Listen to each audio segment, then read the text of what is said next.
Olá, meus amigos, graça e paz a todos, espero que esteja tudo bem com vocês.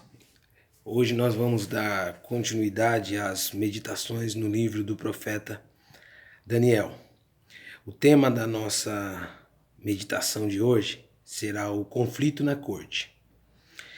E para tanto, nós vamos ler a parte B do capítulo 1 do livro do profeta Daniel, que vai do verso 8 até o verso 21, que diz assim: Resolveu Daniel firmemente não contaminar-se com as finas iguarias do rei, nem com o vinho que ele bebia.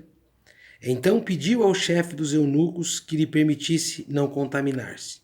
Ora, Deus concedeu a Daniel misericórdia e compreensão da parte do chefe dos eunucos.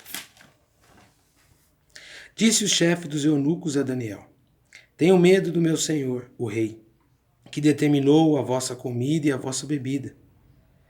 Por que, pois, veria ele o vosso rosto mais abatido do que o dos outros jovens da vossa idade? Assim poreis em perigo a minha cabeça para com o rei. Então disse Daniel ao cozinheiro-chefe, a quem o chefe dos eunucos havia encarregado de cuidar de Daniel, Ananias, Misael e Azarias: Experimenta, peço-te, os teus servos 10 dias, e que se nos deem legumes a comer e água a beber. Então se veja diante de ti a nossa aparência e a dos jovens que comem das finas iguarias do rei. E segundo vires, age com os teus servos. Ele atendeu e os experimentou 10 dias. No fim dos 10 dias, a sua aparência era melhor. Estavam mais robustos do que todos os jovens que comiam das finas iguarias do rei. Com isto, o cozinheiro-chefe tirou deles as finas iguarias e o vinho que deviam beber. E lhes dava legumes. Ora, a estes 4 jovens Deus deu conhecimento e a inteligência em toda a cultura e sabedoria. Mas a Daniel deu inteligência de todas as visões e sonhos.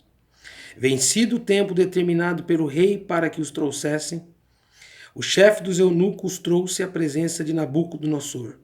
Então o rei falou com eles, e entre todos não foram achados outros como Daniel, Ananias, Misael e Azarias. Por isso passaram a assistir diante do rei. Em toda a matéria de sabedoria e de inteligência, sobre o que o rei lhes fez perguntas, os achou 10 vezes mais doutos do que todos os magos e encantadores que haviam em todo o seu reino. Daniel continuou até o 1º ano do rei Ciro. Como vimos, meus queridos, no capítulo 1, verso 1 a verso 7, a expressão "o Senhor deu" é de extraordinária importância. Essa expressão sutil havia sido encaixada de maneira discreta no versículo 2 e não parou por aí. Ela aparece mais 2 vezes. No versículo 9, a expressão "e Deus deu" pretende servir de inspiração ao compromisso de permanecer puros no mundo. É possível estar em casa na Babilônia, é possível estar nesse mundo sem se tornar um babilônio, isto é, sem se tornar uma pessoa corrompida pelo mundo. O comprometimento com a santidade pessoal é central no livro de Daniel e deve ser central nas nossas vidas. A passagem está nos dizendo: não se contaminem. E então, no versículo 17, vem o último uso da expressão Deus deu. E ela é usada para nos inspirar ao compromisso de permanecer conectados com o mundo, fazendo a obra de Deus e fazendo a diferença. Mesmo quando estamos em um mundo governado por iníquos, pessoas injustas, não devemos fugir deles, nem nos recuar diante da corrupção do mundo. Na verdade, nós devemos nos engajar e entendermos que somos úteis na obra de Deus. Entendemos que o nosso papel como cristão é fazer a diferença como uma árvore plantada junto a ribeiros, que dá fruto no tempo certo e na hora certa. E a expressão Deus deu nos mostra que tudo está sob o controle de Deus. Então o lugar que eu e você estamos inseridos é um lugar onde Deus nos colocou para fazer diferença. Mas não é fácil fazer diferença no mundo. Nós vamos notar no verso 8 que há uma mudança no desenvolvimento da narrativa. Nós vemos que vários jovens foram levados para a Babilônia e estavam seguros. Mas, para Daniel e os seus 3 amigos, surgiram um desafio. Qual era o desafio? Não se contaminar com as iguarias do rei. Nós notamos no capítulo que o nome de Daniel e dos seus amigos foram mudados. Mas o caráter, a integridade e a fidelidade com Deus não mudou dentro do coração desses jovens. E é proposto para eles que eles comessem das iguarias do rei. E eles decidiram não se contaminar. É interessante essa expressão, não se contaminar com as iguarias do rei. Por que a comida do rei poderia ser um problema para os 4 jovens? Há 3 possíveis opções.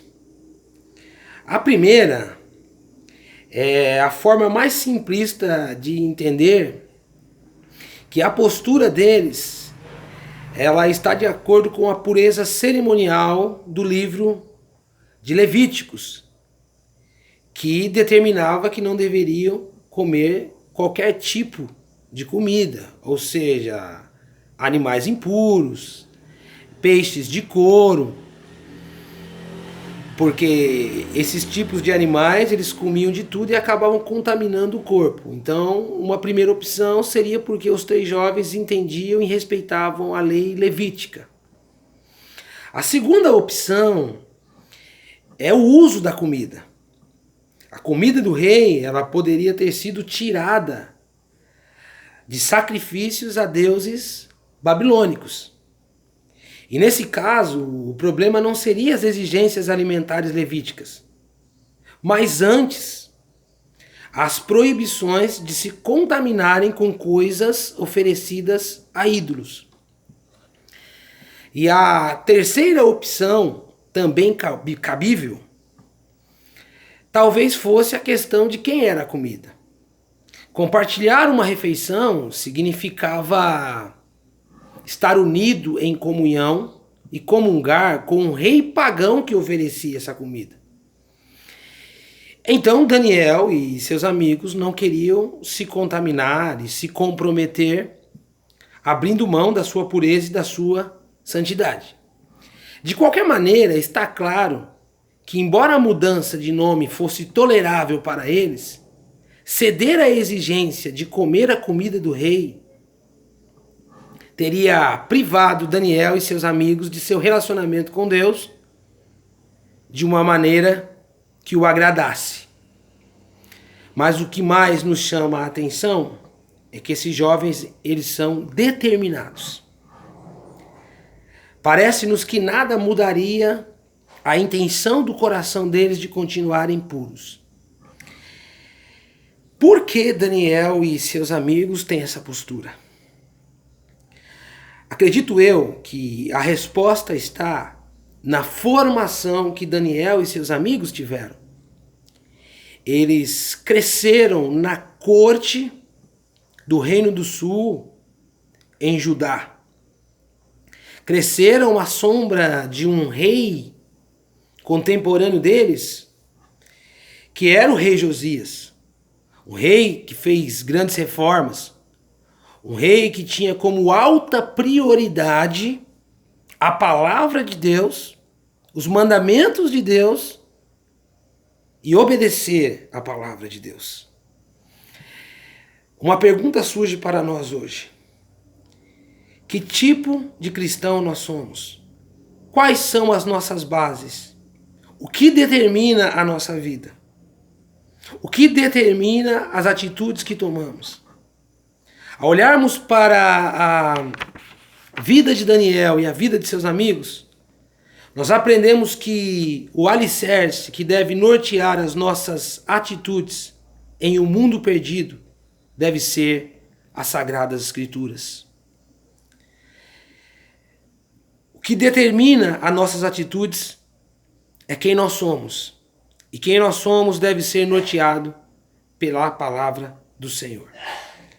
Nós vemos também que Daniel e seus amigos eles estão num contexto mundano. Eles estão estudando na Babilônia. Eles estão aprendendo a cultura da Babilônia, mas isso não os impediu de serem homens fiéis a Deus. Há grupos de cristãos que se alienam do mundo, entendendo que vão viver uma vida de santidade. Porém, assim como Daniel e seus amigos fizeram a diferença na Babilônia, não transigindo com os costumes da cultura da época, assim devemos ser nós, no dia de hoje. Nós devemos estar no nosso meio acadêmico e fazer a diferença. Nós devemos estar no nosso trabalho e fazer a diferença. A igreja não deve se isolar do mundo. A igreja deve fazer a diferença no mundo para que almas possam ser salvas para Cristo. O mundo precisa ver que existem pessoas que não abram mão da sua santidade e de andar com Deus. O livro de Daniel nos mostra que caíram os impérios babilônicos, caíram reis, mas Daniel continuou servindo a Deus, porque Daniel alcançou favor da parte de Deus por ser fiel a Deus e amar a Deus acima de todas as coisas. Que nós possamos aprender essa lição. Não vamos transigir com o mundo. Não vamos abrir mão da nossa pureza. Vamos ter paixão pela pureza e paixão por Deus, para fazermos a diferença nesse mundo. E no final do texto diz que, no final, quando Daniel foi provado pelo rei Nabucodonosor, ele e seus amigos foram encontrados 10 vezes mais inteligentes que todos os sábios da Babilônia. Deus tem poder de te capacitar e de me capacitar para fazer a diferença no mundo e para as pessoas olharem para nós e verem Cristo. Que Deus te capacite a ser um bom médico, que Deus te capacite a ser um bom professor, que Deus te capacite a ser um bom vendedor, que você faça a diferença nesse mundo. Deus abençoe, um abraço a você. Esse vídeo vai estar na minha página, Teologia do Reino Ricardo, a serviço de Deus. Um abraço a todos e Deus abençoe.